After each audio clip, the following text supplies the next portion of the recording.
पंजाब ਦੀ ਪਹਿਲੀ oxygen express 40 metric ton ਤਰਲ medical oxygen ਲਿਆਉਣ ਲਈ ਬੋਕਾਰੋ ਰਵਾਨਾ।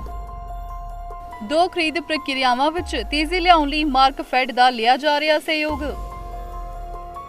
ਅੱਜ ਸਵੇਰੇ ਬੋਕਾਰੋ ਵੱਲ ਪੰਜਾਬ ਦੀ ਪਹਿਲੀ ਆਕਸੀਜਨ ਐਕਸਪ੍ਰੈਸ ਦੇ ਰਵਾਨਾ ਹੋਣ ਨਾਲ ਸੂਬਾ ਜਲਦ ਹੀ ਆਪਣੀ 80 ਮੀਟ੍ਰਿਕ ਟਨ 2 ਕੋਟੇ ਦੀ ਆਕਸੀਜਨ ਚੁੱਕਣ ਦੀ ਸਥਿਤੀ ਵਿੱਚ ਹੋਵੇਗਾ, ਜਿਸ ਨਾਲ ਸੂਬੇ ਦੇ ਜੀਵਨ ਰੱਖਿਅਕ ਮੈਡੀਕਲ ਸਮੱਗਰੀ ਦੇ ਸਟਾਕ ਨੂੰ ਹੋਰ ਮਜ਼ਬੂਤੀ ਮਿਲੇਗੀ। ਇਸ ਸੰਬੰਧੀ ਜਾਣਕਾਰੀ ਦਿੰਦਿਆਂ ਆਕਸੀਜਨ ਕੰਟਰੋਲ ਰੂਮ ਦੀ ਨਿਗਰਾਨੀ ਕਰ ਰਹੇ ਸੀਨੀਅਰ IAS ਅਧਿਕਾਰੀ ਰਾਹੁਲ ਤਿਵਾੜੀ ਨੇ ਦੱਸਿਆ ਕਿ ਵਿਭਾਗ ਨੇ ਟੈਂਕਰ ਦੀਆਂ ਉਚਾਈਆਂ ਅਤੇ 2 ਸਪਲਾਈਆਂ ਲਿਜਾਣ ਲਈ ਏਜੰਸੀਆਂ ਨੂੰ ਦਰਪੇਸ਼ ਮੁਸ਼ਕਿਲਾਂ ਨੂੰ ਘੱਟ ਕੀਤਾ ਹੈ, ਜੋ ਕਿ ਇਸ ਮਾਰੂ ਵਾਇਰਸ ਵਿਰੁੱਧ ਸੂਬੇ ਦੀ ਲੜਾਈ ਦਾ ਜ਼ਰੂਰੀ ਹਿੱਸਾ ਹੈ। ਨਾਲ ਹੀ ਉਹਨਾਂ ਦੱਸਿਆ ਕਿ ਅਸੀਂ 2 ISO ਕੰਟੇਨਰ ਖਰੀਦਣ ਅਤੇ ਇਹਨਾਂ ਨੂੰ ਵਰਤੋਂ ਵਿੱਚ ਲਿਆਉਣ ਦੇ ਯੋਗ ਹੋ ਗਏ ਹਾਂ, ਜੋ ਰੇਲਵੇ ਦੀਆਂ HBL ਜ਼ਰੂਰਤਾਂ ਅਨੁਸਾਰ ਢੁਕਦੇ ਨੇ ਅਤੇ 2 ਖਰੀਦ ਪ੍ਰਕਿਰਿਆਵਾਂ ਵਿੱਚ ਤੇਜ਼ੀ ਲਿਆਉਣ ਅਤੇ ਸੁਚਾਰੂ ਖਰੀਦ ਲਈ ਪੰਜਾਬ ਦੀ ਭਰੋਸੇਮੰਦ ਸੰਸਥਾ ਮਾਰਕਫੈਡ ਦੀਆਂ ਸੇਵਾਵਾਂ ਲੈ ਰਹੀਆਂ, ਤਾਂ ਜੋ ਇਹ ਯਕੀਨੀ ਬਣਾਇਆ ਜਾ ਸਕੇ ਕਿ ਸੂਬੇ ਵਿੱਚ ਕਿਤੇ ਵੀ ਆਕਸੀਜਨ ਦੀ ਕਮੀ ਨਾ ਰਹੇ। ਇਸ ਦਰਮਿਆਨ ਮੁੱਖ ਮੰਤਰੀ ਕੈਪਟਨ ਅਮਰਿੰਦਰ ਸਿੰਘ ਦੀ ਮਰੀਜ਼ਾਂ ਨੂੰ ਮਿਆਰੀ ਸਿੱਖ ਸਹੂਲਤਾਂ ਮੁਹੱਈਆ ਕਰਵਾਉਣ ਦੀ ਵਚਨਬੱਧਤਾ ਨੂੰ ਦੁਹਰਾਉਂਦਿਆਂ ਤਿਵਾੜੀ ਨੇ ਕਿਹਾ ਕਿ ਸੂਬੇ ਵੱਲੋਂ ਆਉਣ ਵਾਲੇ ਦਿਨਾਂ ਵਿੱਚ ਆਕਸੀਜਨ ਦੀ ਲੋੜ ਦਾ ਅਨੁਮਾਨ ਲਾਉਣ ਲਈ ਯੋਜਨਾ ਬਣਾਈ ਜਾ ਰਹੀ ਹੈ ਅਤੇ ਸੂਬੇ ਵੱਲੋਂ ਟੈਂਕਰਾਂ ਦਾ ਕੋਟਾ ਵਧਾਉਣ ਲਈ ਕੇਂਦਰ ਸਰਕਾਰ ਤੇ ਦਬਾਅ ਪਾਇਆ ਜਾ ਰਿਹਾ ਹੈ, ਤਾਂ ਜੋ ਅਲੋਟ ਕੀਤੀ ਗਈ ਸਾਰੀ ਆਕਸੀਜਨ ਨੂੰ ਸਮੇਂ ਸਿਰ ਅਤੇ ਸੁਚਾਰੂ ਢੰਗ ਨਾਲ ਲਿਜਾਇਆ ਜਾ ਸਕੇ। ਇਸ ਦਰਮਿਆਨ ਰੇਲ ਐਕਸਪ੍ਰੈਸ ਤੁਰੰਤ ਬੋਕਾਰੋ ਲਈ ਰਵਾਨਾ ਹੋ ਗਈ ਹੈ, ਜਿਸ ਬਾਰੇ ਮੁੱਖ ਸਕੱਤਰ ਵਿੰਨੀ ਮਹਾਜਨ ਨੇ ਵੀ ਟਵੀਟ ਕੀਤਾ ਅਤੇ ਆਕਸੀਜਨ ਕੰਟਰੋਲ ਰੂਮ ਦੇ ਅਧਿਕਾਰੀਆਂ ਅਤੇ ਮਾਰਕਫੈਡ ਦੇ ਠੋਸ ਯਤਨਾਂ ਦੀ ਸ਼ਲਾਘਾ ਕੀਤੀ।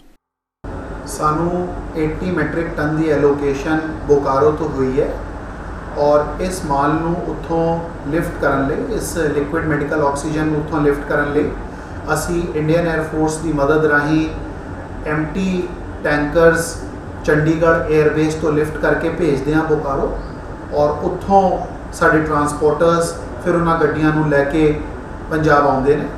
ਇਹਦੇ ਵਿੱਚ 2-3 ਸਾਨੂੰ ਮੇਜਰ ਪ੍ਰੋਬਲਮਸ ਆ ਰਹੀਆਂ ਸੀਗੀਆਂ। ਇੱਕ ਤਾਂ ਵੈਦਰ ਕਰਕੇ ਜਾਂ IAF ਦੀ ਜਿਹੜੀ ਕਮਿਟਮੈਂਟ ਹੈ ਹੋਰ ਪਾਸੇ ਉਹਨੂੰ ਕਰਕੇ ਕਈ ਵਾਰੀ ਸਾਡੇ ਟੈਂਕਰ ਸਾਰੇ ਲਿਫਟ ਨਹੀਂ ਹੋ ਪਾਉਂਦੇ ਸੀਗੇ। ਦੂਜੀ ਪ੍ਰੋਬਲਮ ਆ ਰਹੀ ਸੀ ਕਿਉਂਕਿ ਰੋਡ ਜਰਨੀ ਬਹੁਤ ਲੰਬੀ ਹੈ ਤਾਂ ਵੀਅਰ ਐਂਡ ਟੀਅਰ ਕਾਫੀ ਹੋ ਰਹੀ ਸੀਗੀ, ਡਰਾਈਵਰਸ ਵੀ ਐਗਜ਼ੌਸਟ ਹੋ ਜਾਂਦੇ ਔਰ ਕਈ ਵਾਰੀ ਗੱਡੀਆਂ ਬ੍ਰੇਕ ਡਾਊਨ ਕਰ ਜਾਂਦੀਆਂ ਨੇ। ਸੋ ਇਹ ਸਾਰੀ ਪ੍ਰੋਬਲਮ ਨੂੰ ਮੱਦੇਨਜ਼ਰ ਰੱਖਦੇ ਹੋਏ ਅਸੀਂ ਕੱਲ ਰਾਤ ਪਹਿਲੀ ਆਕਸੀਜਨ ਐਕਸਪ੍ਰੈਸ ਪੰਜਾਬ ਦੀ ਚਲਾਈ ਹੈ।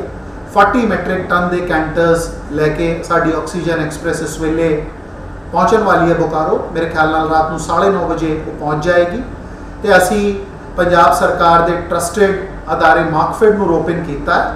ਉਹ ਬਤੌਰ ਏਜੰਸੀ ਇਹ ਸਾਰੇ ਆਪਰੇਸ਼ਨਸ ਨੂੰ ਇੰਡੀਅਨ ਰੇਲਵੇਜ਼ ਨਾਲ ਮਿਲ ਕੇ ਵੇਖ ਰਹੇ ਨੇ ਔਰ ਬੋਕਾਰੋ ਨਾਲ ਦੀ ਟੀਮ ਲੌਜਿਸਟਿਕ ਮੈਨੇਜਮੈਂਟ ਲਈ ਪਹੁੰਚ ਗਈ ਹੈ। ਇਹਨਾਂ ਕੰਟੇਨਰਸ ਨੂੰ ਲਿਫਟ ਕਰਕੇ ਟਰੱਕਾਂ ਤੇ ਪਾ ਕੇ ਅਸੀਂ ਬੋਕਾਰੋ ਆਪਣੇ ਪਲਾਂਟਸ ਤੇ ਲੈ ਜਾਵਾਂਗੇ।